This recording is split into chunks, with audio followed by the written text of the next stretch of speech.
Welcome to A World Gone Mad, Season 1, Episode 29. I'm your host, Jeff Allen Wolf, and I am so fired up, angry, pissed off, over it with all of this stuff that's happening this week. Plus, I've been on a lot of Facebook groups, and a lot of the MAGA supporters, they came out and crawled out from under the woodwork, attacking Democrats with ridiculous comments. I'm tired of it. I am so at a loss to some extent for words because some of these people make comments that are just ridiculous. And some of the ads that are being run against Kamala Harris are so over the top and so blatant and full of lies that it's to the point of disgusting. And by the way, I just needed to say one thing that's been penting up, building up inside of me. J.D. Vance is a dumbass. He is one of the biggest screwed up, hot messes of an individual that I've ever seen. And I call Donald Trump, as you know, on previous episodes, a waste of DNA. J.D. Vance has the leftover scum that's in the bottle that's passing for DNA. J.D. Vance is such a loser. All right. Let me bring it down. Let me calm down. But I am so laughing my rear end off at Lunatic and the Loon Ball. That's what I'm going to call him. Trump and Vance, Lunatic and the Loon Ball. So the biggest news, obviously, all of us are waiting for is Kamala Harris's choice for her VP running mate. And we know, sort of officially, unofficially, it's down to Senator Mark Kelly, Governor Tim Walz, and Governor Josh Shapiro. Now, obviously, when you hear this podcast, she would have already made her pick. So I can't tell you right now who that pick is. I can only speculate. And as you're listening and I say this, you're going to go, well, Jeff, she already did this. I got that. That's the point of a podcast. It's not live. I can't always be on top of the news. Unfortunately, my original pick was Mark Kelly. However, any one of the three would be great. Josh Shapiro can definitely orate in front of a crowd. Tim Walz, I was surprised, also is a great conversationalist in front of a crowd. Mark Kelly, not as much, but Mark Kelly obviously has the background. Navy test pilot, combat missions, astronaut, husband of Gabby Gifford, who got shot in that tragic incident. And all three of them are great, and all three of them have some negatives. So I thought it was going to be Mark Kelly. I'm hoping Josh Shapiro because of the youth and the ability to talk. Mark Kelly because of the storyline. Tim Walz, the age at 60, not that that's old, but campaign-wise, I think it would be better not to have that dragging on the ticket. So you're going to tell me in the background while I'm saying this, it's yell it out loud. I think it's going to be Shapiro, Kelly, Walz. Whoever she picks, it's going to be a great choice. I definitely want to weigh in on this one. Have you seen this? Did you watch this? If not, you should pull it up on the internet. Rachel Scott had an interview during the National Association of Black Journalists Convention last week. And Rachel Scott interviewed Donald Trump. And Donald is so disgusting and rude and so bad to people. Ms. Scott interviewed him at the start of the National Conference for Black Journalists, and Donald Trump ripped into her, calling her rude, nasty. You didn't even say hello to me. You didn't address me properly. Are you with ABC? You must be, because you guys are terrible, and you took a half an hour before you started this interview because you couldn't get your act together, and how dare you treat me like this, and on and on and on. And Ms. Scott, to her credit, kept her cool. And here's an insight if you did not read this. The reason why the interview was delayed was not because the people couldn't get their act together. It was because Donald Trump was arguing with them before the interview that you are not allowed to fact check me while I'm being interviewed. And they yelled back and forth, and finally they started But Donald went on and on about how bad she was. She didn't introduce herself properly. That was a booby trap. They set me up. They told me it was going to be about this, and they ambushed me. If I owned the network, Donald said, I would fire her so fast. Donald, keep talking, because we're seeing your true colors and how really awful you are. Your campaign is telling you how to do this campaign, and you're just going so off script. No, it's not off script. You're being yourself. Yes. Be yourself, because you're going to show the American people how terrible you are on a constant basis. You owe Miss Scott an apology. You owe the country an apology. We'll never see it. Oh, yeah, we'll see it when your taxes are released from you. Remember that comment? For those of you that have been following, and even if you haven't, the Middle East is bracing for a week that could determine the course of the Gaza war. Middle East nations are bracing for a widening of the Israel-Hamas war amid threats. America told people to leave Beirut, evacuate Beirut, because Iran was claiming that there's going to be a major retaliation to Israel for their actions.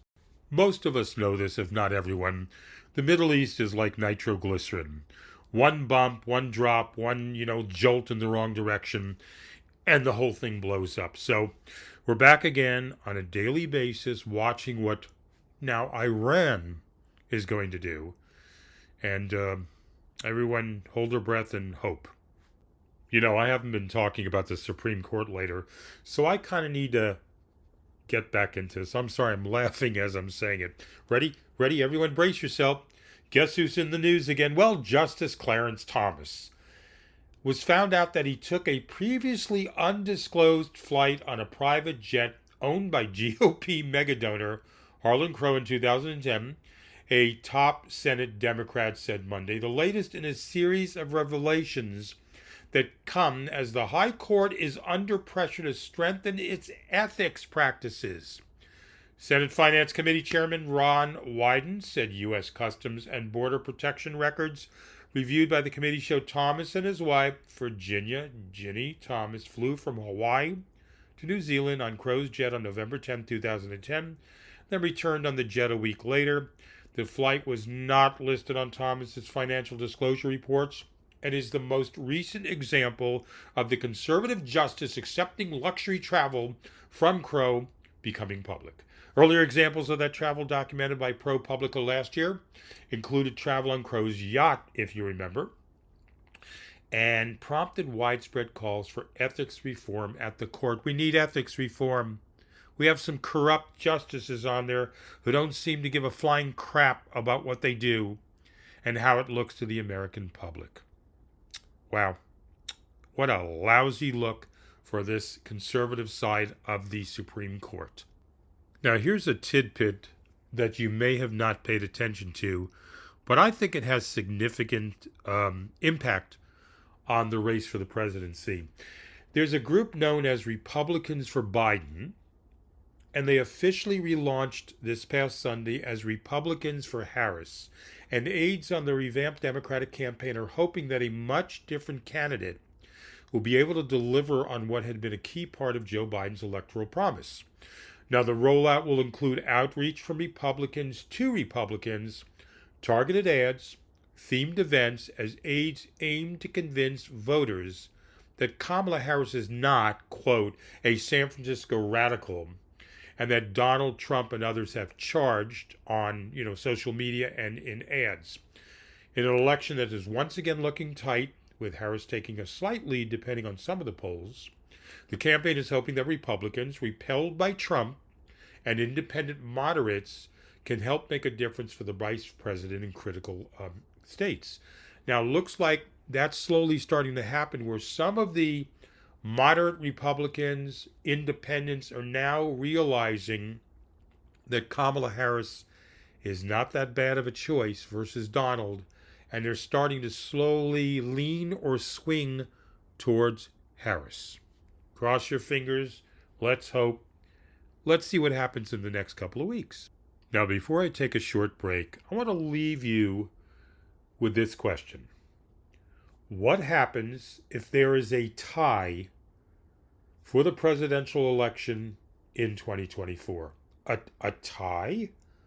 What the hell are you talking about, Jeff? Well, get ready for a contingent election. That's right. With two presidential candidates fighting over a mere 538 electoral college votes, a tie is very possible. It's actually kind of surprising there's only been one tie so far in history. That was 1800 between Thomas Jefferson and Aaron Burr. That tie was a result of coordination or failure of coordination by Democratic and Republicans, but it led to the nation's first contingent election, and that was decided in the House of Representatives. Could a tie actually happen this year? Yes. It's not a likely outcome, but it's something we need to be ready for. Here's one plausible scenario, okay? This is possible. Now, if Vice President Kamala Harris wins Wisconsin, Michigan, Arizona, and Nevada, and only one single vote in Nebraska, all of which Joe Biden won in 2020, but she loses Pennsylvania and Georgia, there is a tie, 269 to 269. There are several other paths and scenarios where she could win certain states and lose other states, and there will be a tie. So what happens if there is a tie? You're not going to like my answer. If there's a 269 to 269 tie, or if a third party or independent candidate wins electoral votes and keeps a candidate from reaching the magic number of 270, the next step is the same, and I said earlier, a contingent election. So what happens? Well, in a contingent election, guess who decides the presidency? The Congress, the House of Representatives, and the Senate decides the vice president. And this is not the current House of Representatives and Senate. This is after they're seated after January 3rd, they decide. So theoretically, this could mean that Donald Trump will be picked by the House of Representatives and J.D. Vance will be picked by the Senate if they hold or gain majority in those two chambers. So not a likely outcome, but quite possible. So be prepared. We're not done, everyone. Okay?